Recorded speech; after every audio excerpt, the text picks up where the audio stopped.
محمد نبينا بنور هدينا من مكة الصلاة والسلام عليك رسول الله الصلاة والسلام عليك حبيب الله صلی اللہ تعالیٰ علیہ وسلم.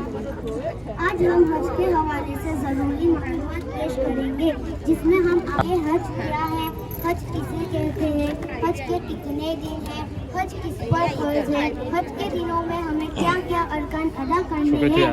آج ان سارے ٹاپک پر ضروری باتیں پیش کریں گے.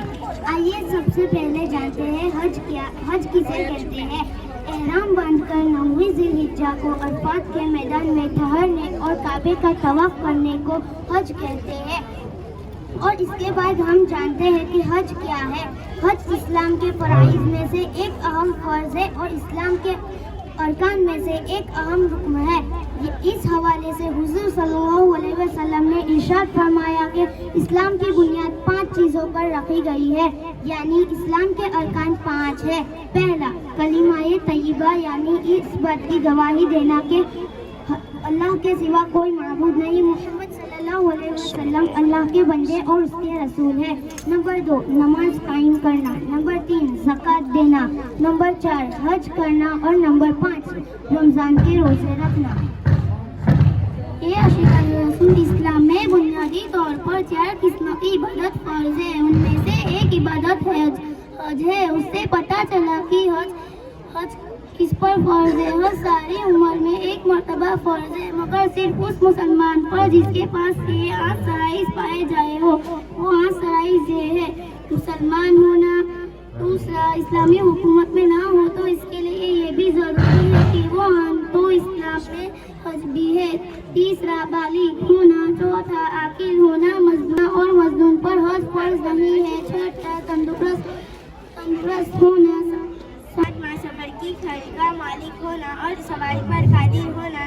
8واں, وقت کا ہونا. جب تک یہ ساری شرط نہ پائی جائے تب تک حج فرض نہیں ہوگا.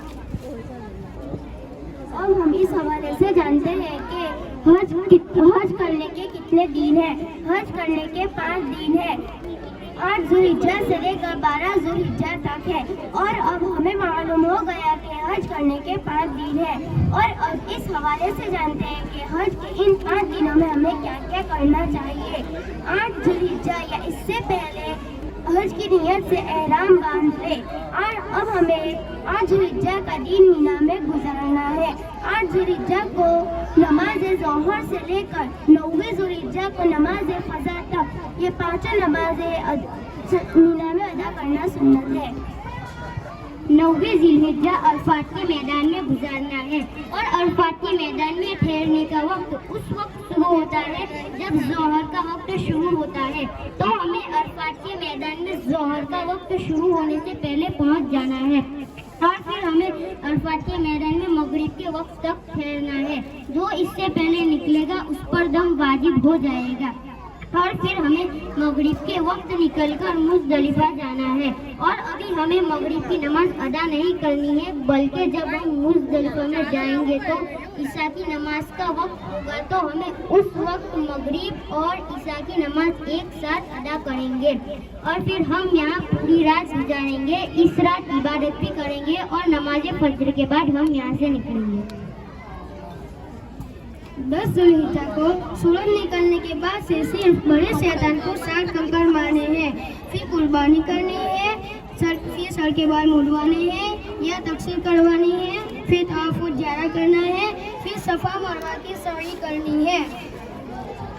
11 ذی الحجہ کو ظہر کا وقت شروع ہونے کے بعد پہلے چھوٹے, پھر درمیان والے اور پھر بڑے شیطان کو 60 کنکر مارنے ہیں, یعنی کل 21 کنکریاں مارنی ہیں. اسی طرح 12 ذی الحجہ کو ظہر کا وقت شروع ہونے کے بعد پہلے چھوٹے, پھر درمیان والے اور پھر بڑے شیطان کو 60 کنکر مارنے ہیں, یعنی کل 21 کنکریاں مارنی ہیں. تو یہ حج کے حوالے سے مختصر سی معلومات تھی. اللہ تعالی ہمیں حج کرنے کی سعادت نصیب فرمائے. آمین. السلام علیکم. وعلیکم السلام.